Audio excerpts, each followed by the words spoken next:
سلام. یکی از امامزادگان جلیل القدر در شهر مقدس قم امامزاده شاه حمزه است. اینجا گذرشون.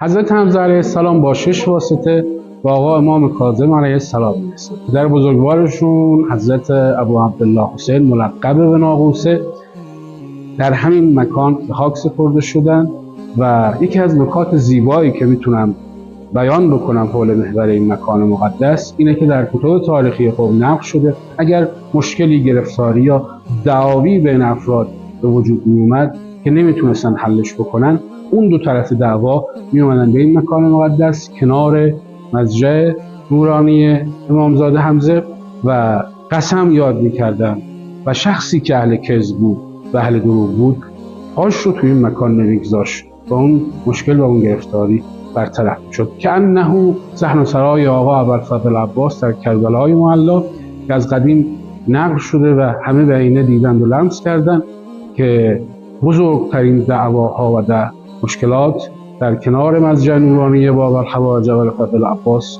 حل و فصل شده، حتی برای عهد و پیمان و قسمی که افراد می‌خواستن در زمان قدیم ببندن، شاید هم الان رایج باشه، میرن کنار ضریح و مسجد نورانی باب الحوائج ابوالفضل عباس و اونجا عهد و پیمان نامه بین خودشون امضا میکنن. انشاءالله دعاگوی شما عزیزان در کنار مسجد نورانی حضرت خواهم بود. یا